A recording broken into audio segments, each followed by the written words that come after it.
नमस्कार। यार ये इंग्लिश ग्रामर है ना, कभी कभी बहुत कंफ्यूजिंग लगता है, सही कहा ना। पर टेंशन की कोई बात नहीं है। आज हम लोग मिलकर प्रेजेंट परफेक्ट टेंस को एकदम मक्खन की तरह समझेंगे। तो चलिए शुरू करते हैं। अच्छा, कभी ऐसा हुआ है कि कोई काम तो खत्म हो गया पर उसका असर अभी भी है और समझ नहीं आता कि इसे इंग्लिश में कहें कैसे। ये बहुत ही कॉमन सिचुएशन है और पता है, इसका जवाब ही प्रेजेंट परफेक्ट टेंस को इतना जरूरी और इतना यूजफुल बनाता है। तो जो सवाल अभी हमने उठाया, चलिए उसका जवाब अपनी रोज की जिंदगी के कुछ एग्जाम्पल्स में ढूंढते हैं। आपको तुरंत समझ में आ जाएगा।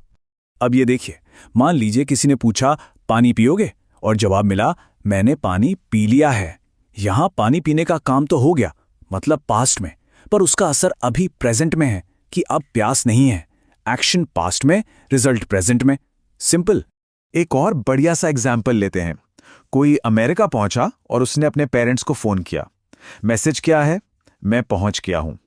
अब देखिए, सफर तो खत्म हो गया, वो तो पास्ट की बात है, लेकिन पहुंच जाने की खबर, वो तो अभी इसी पल सबसे जरूरी है।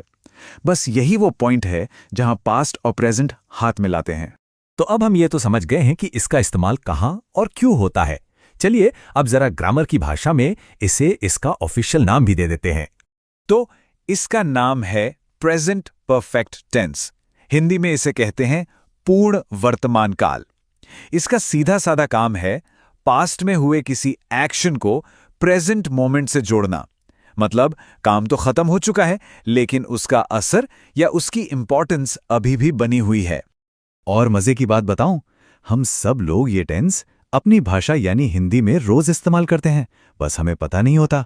जब हम कहते हैं वो चला गया है, या मैंने खाना खा लिया है, या काम हो गया है, तो हम असल में प्रेजेंट परफेक्ट टेंस ही तो यूज कर रहे हैं। चलिए अब आगे बढ़ते हैं और ये देखते हैं कि ये सेंटेंस बनते कैसे हैं। अब तक हमने समझा क्या, अब समझेंगे कैसे। इसके बेसिक फॉर्मूले पर एक नजर डालते हैं। ये रहा इसका एकदम सिंपल सा फॉर्मूला। सबसे पहले आता है सब्जेक्ट, उसके बाद हैव या हैज, और आखिर में वर्ब की थर्ड फॉर्म, जिसे हम V3 भी कहते हैं। जैसे गो का V3 होता है गॉन, है ना, एकदम आसान। अच्छा, अब आता है सबसे बड़ा कंफ्यूजन, हैज कहां लगाएं और हैव कहां। चलिए इस गुत्थी को भी एक बार में सुलझा लेते हैं। रूल बिल्कुल सीधा है। ही शी इट या कोई भी सिंगुलर नाउन जैसे इंडिया या माय फादर, इनके साथ हमेशा हैज लगता है। और आई, वी, यू, दे या कोई भी प्लूरल नाउन जैसे द प्लेयर्स, इनके साथ हमेशा हैव आता है। बस ठीक है। तो अब जब हमें रूल्स पता चल गए हैं, तो क्यों ना इन रूल्स को इस्तेमाल करके अलग अलग तरह के सेंटेंस बनाकर देखें। हम मेनली 3 तरह के सेंटेंस पर फोकस करेंगे। एक तो पॉजिटिव यानी सीधी बात कहना, दूसरा नेगेटिव यानी नहीं वाला सेंटेंस, और तीसरा इंटरोगेटिव यानी सवाल पूछना। सबसे पहले देखते हैं पॉजिटिव सेंटेंस। एग्जाम्पल है India has one the match, यानी भारत मैच जीत गया है। यहां इंडिया सिंगुलर है, तो हमने लगाया हैज, और विल का V3 फॉर्म होता है वन। देखा कितना सिंपल है। नेगेटिव बनाना तो इससे भी ज्यादा आसान है। कुछ नहीं करना, बस हैव या हैज के ठीक बाद नॉट लगा देना है और कुछ भी नहीं बदलना। जैसे कि they have not completed the homework, यानी उन्होंने होमवर्क पूरा नहीं किया है। यहां दे प्लूरल है तो हैव आया, और सेंटेंस को नेगेटिव बनाने के लिए हमने बीच में नॉट डाल दिया।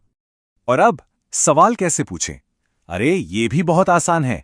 बस हैव या हैज को उठाकर सेंटेंस के शुरू में रख दीजिए, सब्जेक्ट उसके बाद आएगा और आखिर में क्वेश्चन मार्क। जैसे अगर पूछना हो क्या तुमने सेब खाया है, तो इंग्लिश में कहेंगे have you eaten an apple. देखिए, हैव सबसे पहले आ गया और ये एक सिंपल हाँ या ना वाला सवाल बन गया। पर हाँ या ना वाले सवाल तो ठीक हैं, लेकिन अगर हमें ज्यादा जानकारी चाहिए हो तो, जैसे कि क्या, कौन सी, कहां, इस तरह के सवाल कैसे पूछेंगे? उसके लिए भी एक सिंपल सा फॉर्मूला है। जो सवाल वाला स्ट्रक्चर था ना, वो बिल्कुल वैसा ही रहेगा। बस उसके भी शुरू में व्हाट, विच, वेयर जैसा कोई WH वर्ड लगा देना है। ये एग्जाम्पल देखिए, which book have you read, मतलब तुमने कौन सी किताब पढ़ी है। यहां WH वर्ड हमारा विच बुक है, जिसने सवाल को और भी स्पेसिफिक बना दिया। तो इस पूरी बातचीत का निचोड़ क्या है? प्रेजेंट परफेक्ट टेंस सिर्फ एक ग्रामर का रूल नहीं है, ये असल में पास्ट और प्रेजेंट के बीच का एक ब्रिज है, एक पुल है।